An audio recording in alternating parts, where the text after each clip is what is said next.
Welcome to the Just Word Podcast. I'm Pat Bolland. The Just Word Podcast is brought to you by Justwealth, investing the way it should be, just for you.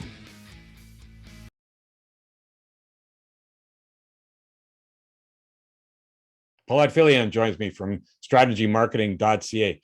Paulette, a pleasure to meet you in the first case, but walk me through this whole concept of women not feeling they get respect. Well, for the most part, for years and years and years, the financial industry basically dealt mostly with men in terms of the family finances, and women always felt to the side. They weren't really considered the primary client. The primary client was the man, and but women are more and more through a number of ways earning their own income, acquiring the income from the family, inheriting, are becoming financial powerhouses. And they are becoming more important as the primary client, especially as baby boomer men start dying off and the women get control of the family assets well before the money is ever given to the kids. And so women have noticed that it's all about return, it's all about the holdings, it's all about asset allocation, which is not the way women think about money, especially long-term assets. And it's important that the industry start paying attention to how women want to be dealt with as financial clients, and because they're going to inherit an awful lot of money and control an awful lot of money. Okay, we need to unpack that a little bit.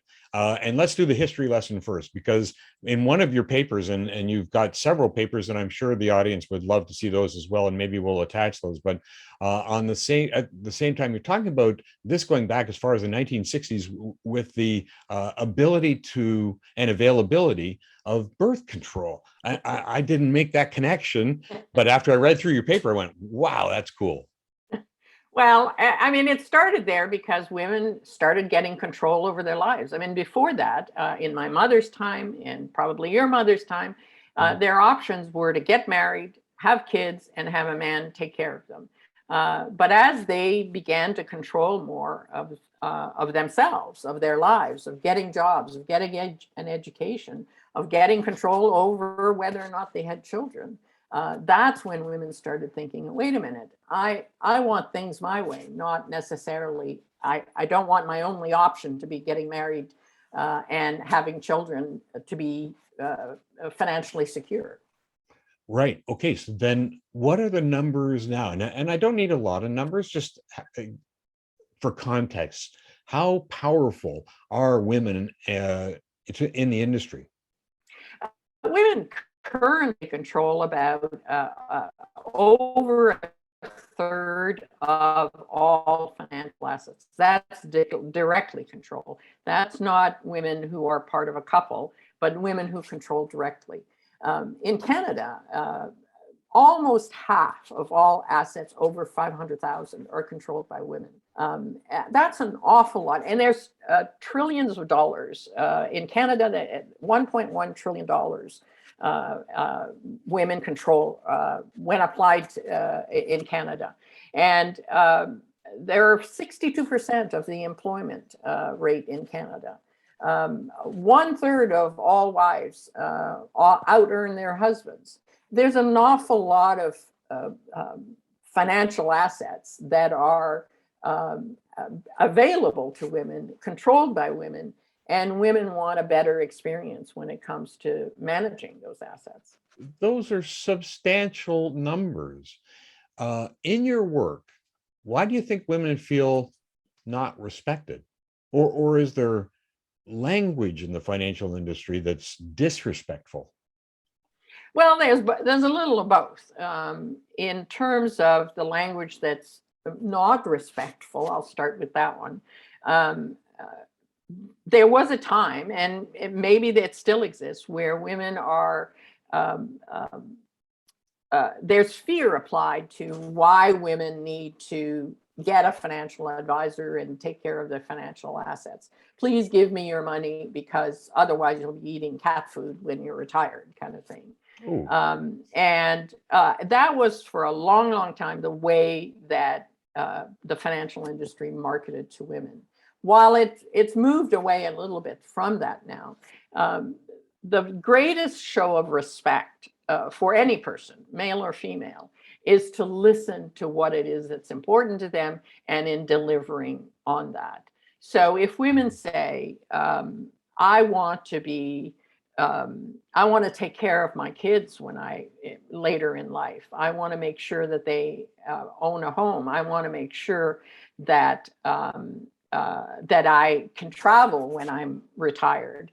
That speaks to goals and not necessarily asset allocation. So when the conversation moves from, okay, you want to travel the world when you retire, but let's look at how your assets are diversified across the world, and your rate of return so far is, XYZ, and rate of inflation is this much, and that the women go, well, how do the two connect? Like, I don't understand how getting a rate of return of 7% or 8% matches up with what's important to me. And it's that that lack of respect towards how a client relates to money that is disrespectful to women. And it doesn't require an overhaul of the way the financial industry manages money, or in the way the financial industry reports on money. But it is an understanding that women need to see how what they're doing today, what they're planning to do tomorrow with the money is going to help them actually, have enough money to be in a nursing home, have enough money to take care of their kids, have enough money to help them buy a house. And it's the responsibility of financial advisors is to bridge the divide, to say, here's how what we're doing is going to help you get to where you want to go. And that has not happened, and is not happening for the most part. It doesn't mean that every advisor doesn't do a good job. Absolutely.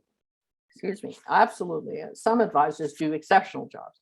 But for the most part, the industry has just not been attentive, I guess, to understanding how women relate to money and how they want to be served. your papers point to things like women being afraid of risk, or women don't understand money, or not interested in money matters, that kind of thing. How true is that? That's not true at all. But having said that, if women don't understand the basics of investing, if they don't understand why they hold a certain stock or a certain fund or a certain, then they do get concerned about risk. But research has also shown that when women understand what they're investing in and why they're investing in these particular securities, they have the same risk profile as men. So it's not, and I often use the example of one of the things that women ask for is, how safe is my money? I don't want to lose what I give you. We don't have to blow the lights out in terms of rate of return, but I want to make sure that I don't lose what I've got. And the industry translates that as women are risk averse. Yet every wealthy man that I've ever met has always said to their advisor, don't lose what I give you. And yet they're considered sophisticated investors. So there's where the disconnect is the minute you hear it from a woman, you translate it differently than what you hear from a man. Yeah, but you made a point earlier that I think is interesting, because it sounded like women don't set money as a goal, whether it's rate of return or anything else, but they look at money as something different, life choices, life successes, those kinds of things.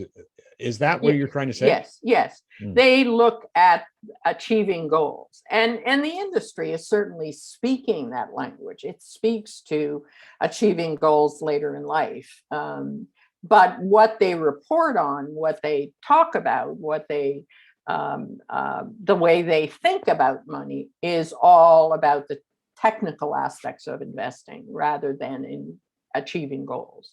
The industry rewards advisors for getting more assets and getting more clients and getting bigger clients rather than having clients achieve the goals that they want to achieve. You also point, and that sounds like it plays right into concepts like having a financial plan. Do women generally have a financial plan? Women instinctively understand plans in general and financial plans in particular. But when the financial plan is a ream of numbers, again, pages and pages of probabilities and possibilities and inflation this and growth this, and then it doesn't mean anything to them. Again, a plan should be something that says your goals are thus, and here's how we're going to invest or think about investing in order to achieve. And we're going to measure ourselves by how close we help you get to those goals. That's not what current plans are doing. Current plans are just, again, a series of numbers that get chunked out. Now, again, a good advisor will say, okay, we got these bunch of numbers, but let me tell you now. They fill in the blanks. They say, let me tell you why this is going to help you get. Judy, my partner, Judy Parody, has a great example. She got a financial plan done early in her career. She was a business owner. And it basically showed that if she didn't put away like 3/4 of her salary, she would be eating cat food at the end of it, and she'd never make it. And it scared the she likes cat food. Like it scared her, and sure so she just said, "I don't want to know about this." And the plan should not be to scare. A plan should be something that brings you peace of mind. That says, "Okay, I'm okay," and which is another thing. And financial advisors will tell you that women, for the most part, when there's market volatility, if the advisor has said, hey, we're going to have market volatility over the years that we invest together, and but we're invested in good companies, we're invested in things that you understand, why we're diversified the way we are, women will not hit the panic button when markets go up and down, and especially down. They will stay the course. They said, my advisor told me I was to expect this, so I'm not. Whereas men, a lot of times, the minute the markets start really diving, they want to change. Let's do something. Let's sell. Let's do something else. Let's get into cash. Whereas women will stay the course because they've been told to expect. You make an interesting point that women seem to be more questioning if their acumen is strong enough financially, they're more questioning of fees. I thought that was interesting. Well, women are consumers of products. 85% of all family purchases are controlled by women. So they understand. More in my house, I think. Can't speak about your household, but they control. They're the ones who, figure out the budget to buy the groceries, to buy the new car, to what school financially, what school their kids are going to go to. So they are very, very good consumers, and they wouldn't dream of going into a store and buying something and not knowing how much it's going to cost. Like that's just not part of who they are. They say, okay, even grapes, they understand how much they should be paying for grapes. And so women, it seems innate in their nature to say, well, how much is this going to cost me?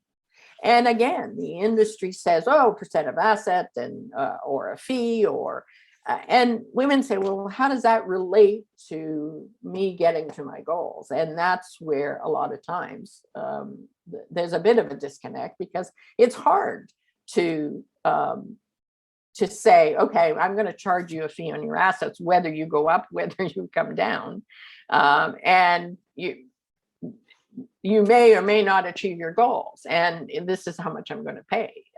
So women are more, again, questioning, and they'll understand if somebody's trying to finagle or uncomfortable having the fee discussion, they get suspicious of why someone would be that way.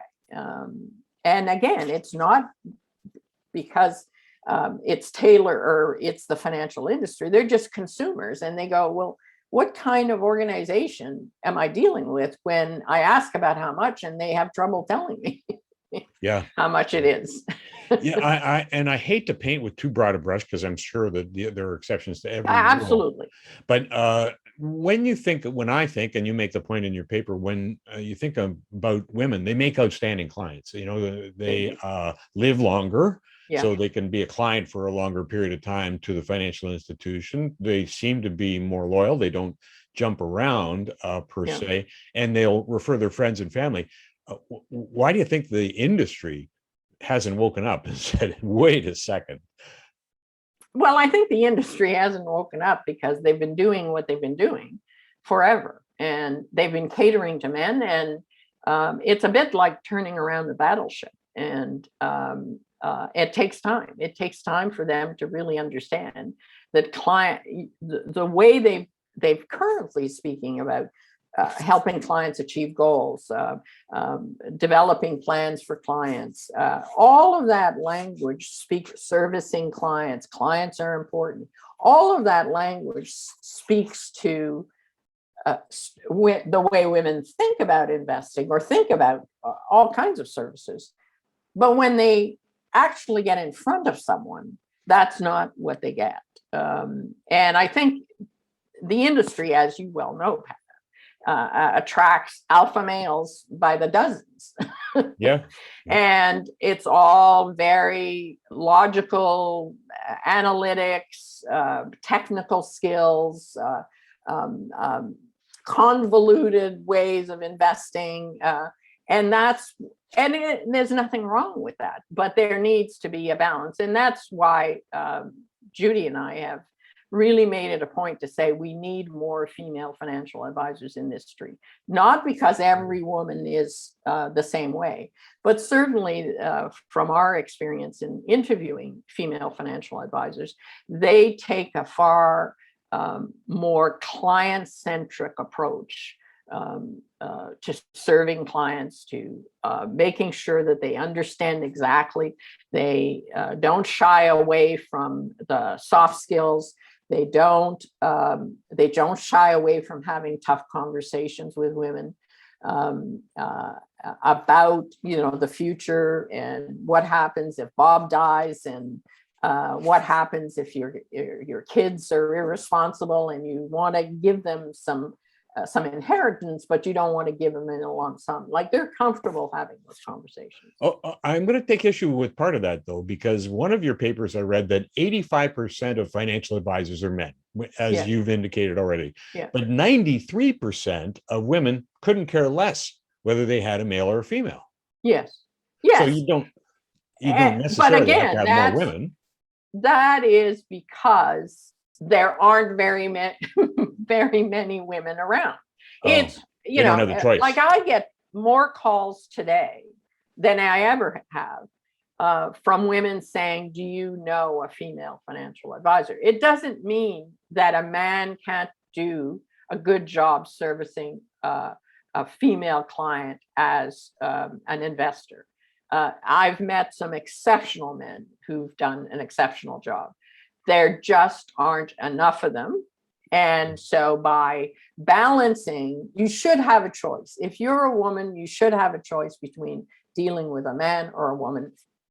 Again, even if your preference is for either one. But I think if more women were given a choice to have a female financial advisor, they might take that on. And again, it doesn't mean that woman will succeed each and every time, because if she's also numbers oriented and technically oriented, then she won't give the service that women want. Like, some women want they want someone to help educate them because they haven't paid attention and they haven't been involved, and they want to understand more. But again, they're not trying to pick the stocks. They're trying to understand what investing is all about, how to manage risk, how to make sure that they can achieve their goals, why is it important to diversify across countries? Why do we pick one stock versus another? That's what they want to try and understand, so that they can make better decisions, so that they can understand the conversations they're going to have about the portfolio with the financial advisor, rather than just sit there and say, I haven't got a clue what you're talking about. Yeah. That's what women want. I guess through all of that, they'll get more respect. They'll absolutely get more respect, and they deserve it. Women are an important client of financial companies, and they need to get service in the way that they want service, so that they can be more loyal and bring in their kids, their relatives, to that financial institution. It's becoming more and more important that that's how you find clients now. Paulette, we'll have to leave it there. Let's see how it all plays out over the course of time. Thank you very much, Pat. Paulette Filion joining us, StrategyMarketing.ca.